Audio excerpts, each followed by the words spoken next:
Welcome to the fourth tutorial on beginning HTML. Today, we're going to look at creating a table using HTML. Now, when you're dealing with large amounts of tabular data, tables are definitely the way to go to display this information. And it's a quick and easy way for your users to understand the data you are displaying. Now, again, we will create these in HTML. And later, I will teach you how to stylize these using CSS to give them an awesome look. Now, tables are like normal tables. They are made up with data that contain rows and columns. And of course, rows go side to side and columns go downwards. Now, there are four central elements to use when creating a table. First is the table element, which everything is embedded inside of.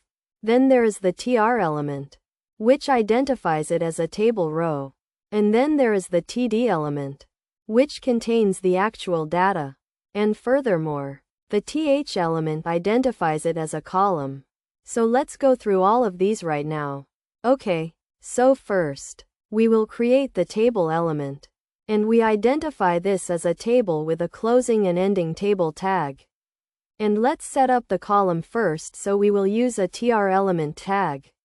And then, like I said, we will actually create the columns using the th tag. And we are going to call this the planets. And let's make two more columns. We will have another one called the oceans.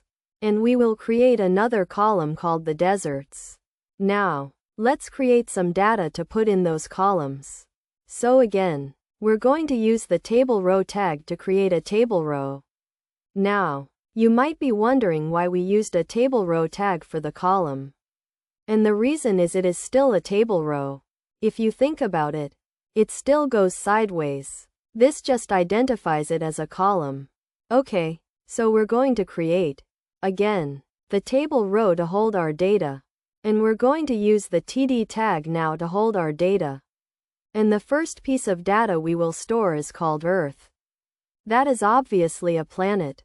And we will close that. And so this table data space will correspond with this first column. It goes in a top-down order. So again, this data will correspond with this column. It is the first position within these tr elements. That's how it lines up. So just keep that in mind. So the next cell will contain an ocean. And we're going to call this the Pacific. And then the next cell will contain data that will have a desert.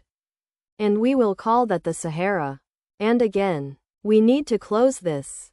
And actually, you know what? I forgot to close these. So let's go ahead and close these. And now let's go ahead and save this. And we will open this up. And there you can see. Here are our columns. You'll notice that the columns are put in bold by HTML. And the tables are not in bold. So just keep that in mind. Now, let's say we wanted to add another desert, another ocean, another planet. We can do that relatively simply. We just go back into our source code. And we will copy and paste this and create a completely new row. And here we will put in Pluto. Who knows if Pluto is still a planet? But we're going to say it is. We will put in the Atlantic for the ocean. And for the desert, we will put into Gobi Desert. And you can see how these align again. So it's always this first position.